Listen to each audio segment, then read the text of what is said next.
The Draconis soldier's electrostaff crackled as it slammed into 8-year-old Miles Powell, his small body convulsing before going limp. Armored hands roughly dragged the unconscious boy through the blood-soaked fields of the New Eden colony, past the shattered windows and blasted doors of prefab shelters. Reptilian warriors stormed through the settlement, plasma rifles flashing as colonists screamed and fled in vain. In mere minutes, the peaceful hamlet transformed into a nightmare of char and gore. The Draconis raid ship crouched over the devastation like a gleaming insect, cargo bay yawning open to receive its payload of human captives. Miles and a dozen other children, stunned and shackled, vanished into the hold. Engines shrieking, the vessel pierced the heavens and disappeared into the void. When word reached Miles' father, Frank Powell nearly shattered the subspace communicator in rage. He knew too well the cruelty of the Draconis Imperium. In their eyes, humans were cattle, fit only for labor and torment. His son would suffer as a slave, subject to the whims of sadistic alien masters.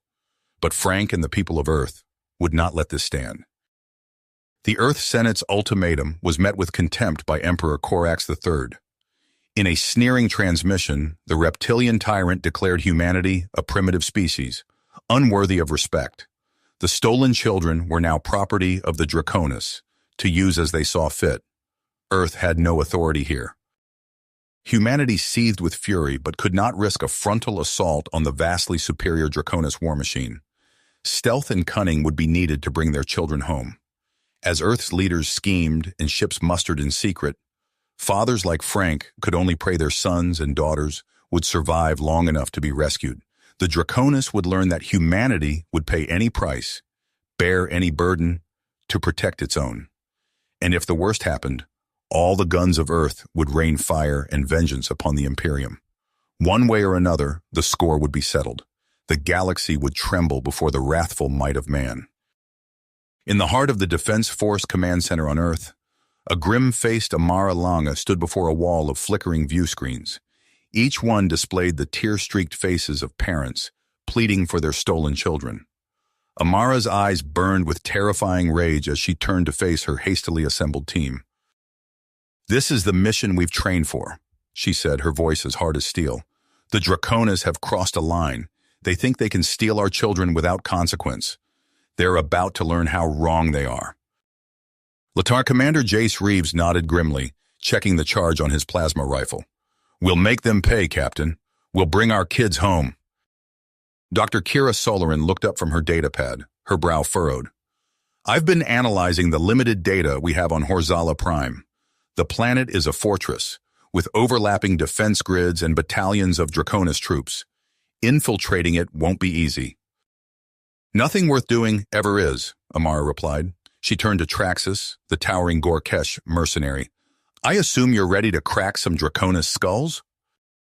Traxus bared his fangs in a predatory grin. "I've been waiting for this chance for years. The Draconis have enslaved my people for generations. It's time we fight back." Amara nodded, a plan already forming in her brilliant tactical mind. "Then let's get to work. We have a long journey ahead of us, and every second counts. My son's life depends on it. All of their lives depend on it." As the Spectre rocketed through hyperspace towards Horzala Prime, Amara pored over every scrap of intelligence Earth had gathered on the Draconis. She studied the schematics of their fortresses, the details of their troop deployments, searching for any weakness to exploit. But it was the intercepted transmissions about the other abducted children that made her blood boil. The cruelty of the Draconis knew no bounds. They treated sentient beings like chattel, ripping families apart without remorse. "We have to do something," she said to Jace during a quiet moment in the ship's mess. "We can't just rescue our own children and leave the others to suffer." Jace's eyebrows furrowed. "I agree, but how? We're just one small team against an empire." "We build alliances," Amara replied, her eyes gleaming with willpower. "We find others who have been wronged by the Draconis. We offer them a chance to fight back, to save their children too. A slave uprising from within, timed with our attack from without." Jace leaned back, considering. "It's a huge risk. We'd be trusting the lives of our kids to aliens we've never met. Aliens who have every reason to hate humans. Desperate times call for desperate measures, Amara said softly, and I have to believe that a parent's love for their child transcends all boundaries, even species, even war. On Horzala Prime, Miles huddled in his dank cell, shivering from fear and cold. He could hear the muffled cries of other children in the darkness. Human children, alien children, all torn from their homes by the merciless claws of the Dracones. Miles didn't know if he would ever see his parents again, but in the depths of his terrified heart, a flicker of hope still burned. He had heard the guards whispering about a human ship that had violated the Draconis blockade, a ship that had evaded capture and disappeared into the void. Could it be a rescue mission? Were Earth's heroes coming to save them? Miles clutched that thought like a talisman against the darkness. He had to believe help was coming. He had to believe his mother would move heaven and earth to find him. In his mind's eye, he pictured her, fierce and strong in her Defense Force uniform, eyes blazing with righteous fury as she blasted through any Draconis that stood in her way. Hang on, he told himself. Just hang on a little longer. Mom will be here soon. And when she arrived, the Draconis would face a reckoning they could never imagine. The human spirit was unbreakable. A mother's love was unstoppable. The children of Earth would be free again, and the galaxy would never be the same. The Spectre sliced through the inky void, its stealth systems rendering it invisible to Draconis sensors. Amara's hands tensed on the controls as Horzala Prime loomed before them, a blue-green orb wreathed in orbital defense platforms. Entering the atmosphere, Jace reported, his voice tight. Cloaking systems holding steady. The ship shuddered as it plunged through layers of clouds. Amara's eyes narrowed, scanning the terrain below. Sprawling cities of gleaming metal stretched across the horizon, overshadowed by towering fortresses. There! Traxus growled, pointing a clawed finger at the view screen. The outskirts of the capital. We can set down in that ravine. The Spectre touched down silently, its landing struts sinking into soft soil. As the team disembarked, Amara breathed in the alien air, tasting metal and ozone. Stay alert, she whispered. We're in the heart of enemy territory now. Traxus led them through winding alleys, past crumbling hovels, where alien faces peered out with frightened eyes. The stench of decay and desperation hung heavy in the air. In a dimly lit tavern, reeking of alien spirits and despair, they found Zix. The Sklork's compound eyes gleamed as it regarded them warily.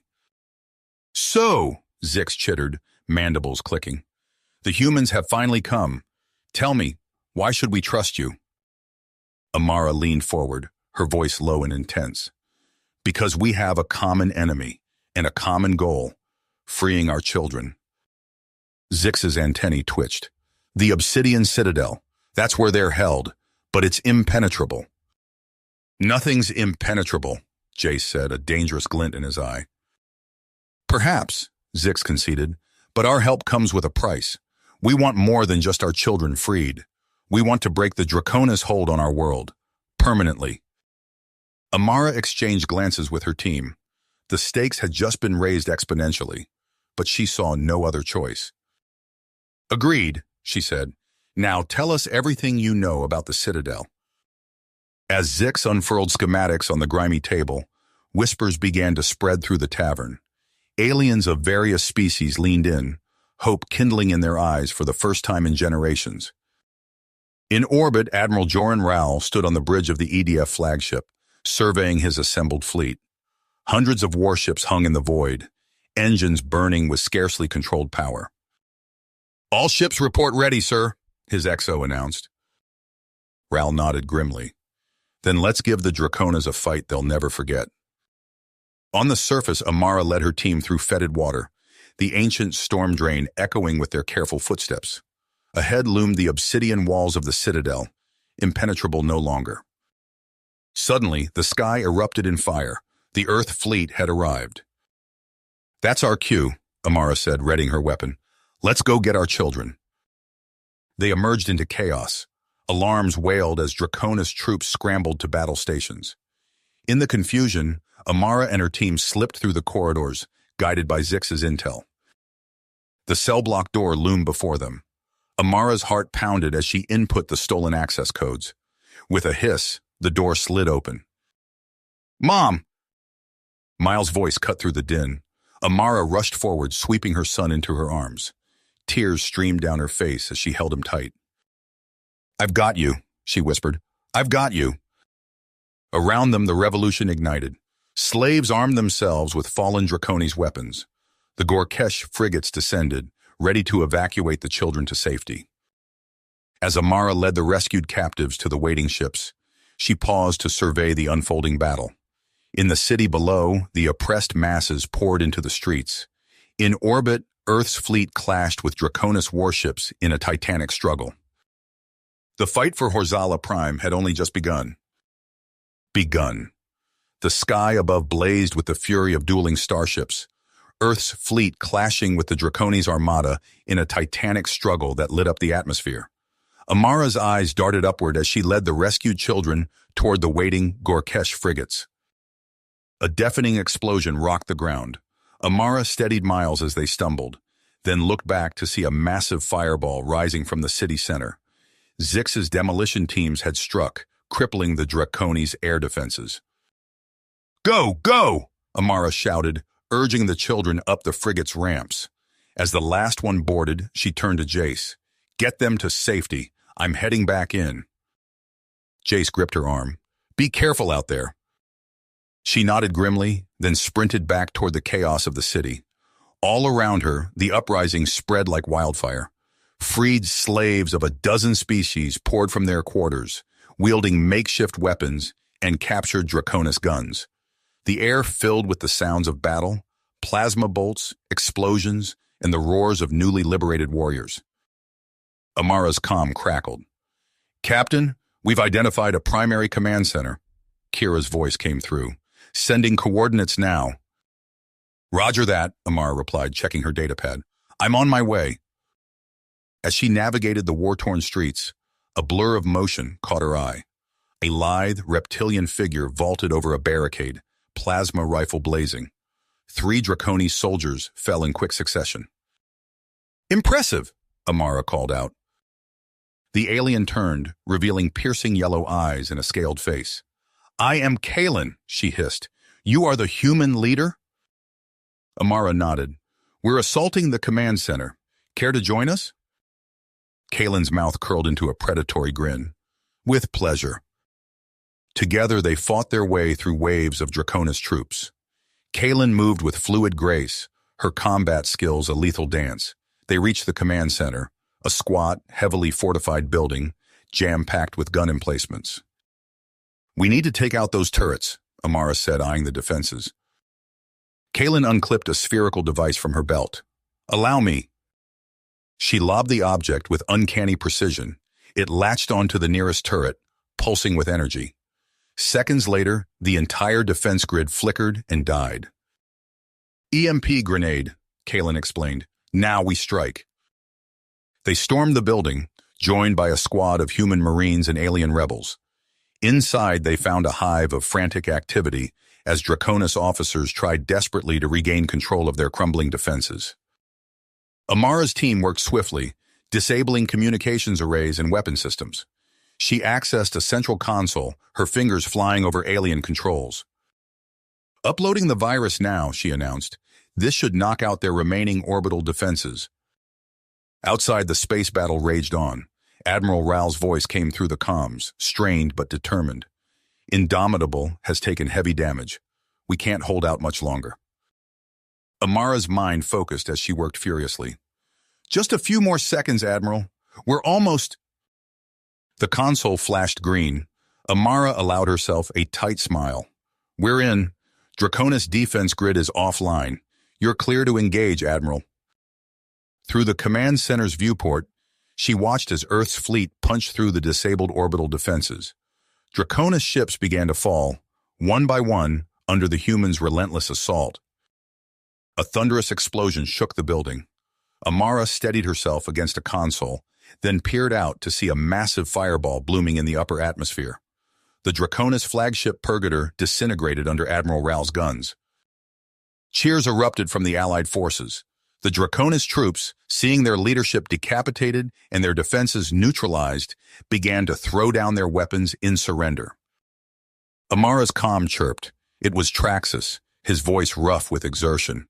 "Captain, we've breached the Imperial Palace. Corax is cornered."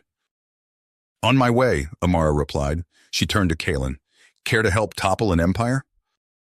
The Rylak warrior's eyes gleamed. "It would be my honor." As they raced toward the palace, Amara allowed herself a moment of hope. The impossible was happening.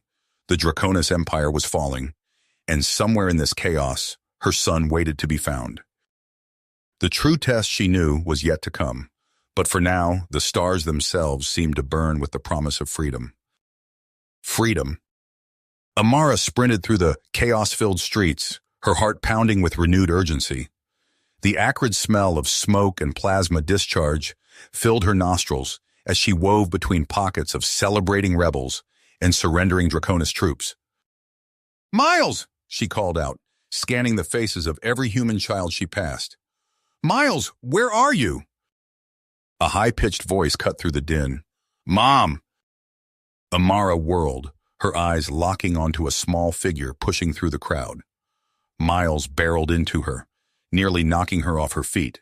She dropped to her knees, enveloping him in a fierce embrace. "I knew you'd come," Miles sobbed into her shoulder. "I never stopped believing." Tears streamed down Amara's face as she held her son tight, drinking in his presence after months of agonizing separation. For a fleeting moment, the universe narrowed to just the two of them, mother and child reunited against impossible odds. The moment shattered as emergency sirens split the air. Amara's head snapped up, her military instincts kicking into overdrive.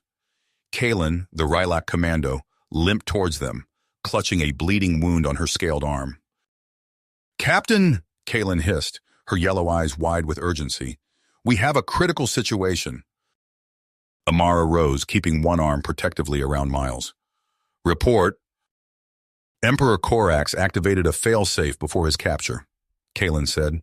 "A biogenic weapon tailored to non-Draconis life forms. The first cases are already presenting." As if to punctuate her words, a nearby sklork collapsed, its midsection heaving as it vomited a stream of viscous fluid. Bystanders recoiled in horror as the alien skin erupted in angry red lesions. "No," Amara breathed, her blood running cold. "How long?" "Hours at most," Kalen replied grimly. "Without access to Draconis medical technology, we have no way to combat it." Amara's mind raced. They'd come so far, sacrificed so much. She refused to let it end like this. "There has to be something," she insisted. "Some weakness, some cure." "Wait," a gravelly voice interrupted. A Drax overseer, manacled and guarded by human marines, fixed Amara with its compound eyes. "There may be a solution." Amara strode over, her expression hard. "Talk, now!" The overseer chittered nervously. "Backup data caches. The Empire always prepared for contingencies. Antiviral sequencing keys were stored off-world as a precaution." "Where?" Amara demanded. "Crassus 9, the Drax replied. "A prison moon at the edge of Draconis space." Amara's teeth gritted. Crassus 9. She'd heard whispers of the place. A gulag for the Empire's most dangerous dissidents, crawling with automated defenses. She keyed her comm. "Admiral Ral, this is Amara. We need immediate evac to the fleet. And prep a strike team. We're mounting a rescue mission." 20 minutes later, Amara stood in the hangar bay of the EDF flagship, surrounded by her hastily assembled team. Dr. Solarin, the xenobiologist, pored over data on his pad. Traxus loomed nearby, his eyes burning with vengeful fire. Jace checked and rechecked his weapons, his movements clipped and efficient. "Mom, I want to come with you," Miles pleaded, clutching her hand. Amara knelt, meeting his gaze. "I need you to stay here, where it's safe. Can you be brave for me?" Miles nodded, tears welling in his eyes. Amara pulled him close one last time, then gently passed him to Admiral Ral. "We'll hold the fort here, Captain," Ral said solemnly. "Godspeed." Amara nodded, then turned to her team. Mount up. We've got a prison to break into. As their dropship roared out of the hangar, Amara cast one last look at the receding form of Horzala Prime. So much won, and now so much at stake. Whatever horrors awaited on Crassus 9, she would face them head-on. The fate of countless worlds now rested on their shoulders. Amara's hands tightened on the flight controls as she set course for the edge of Draconis space and the deadliest mission of her life. You have reached the end of the story. If you enjoyed this story and want to support us, please leave a like and subscribe to our channel, and for every comment that says 88, I will heart every single one of them. Thank you for your time.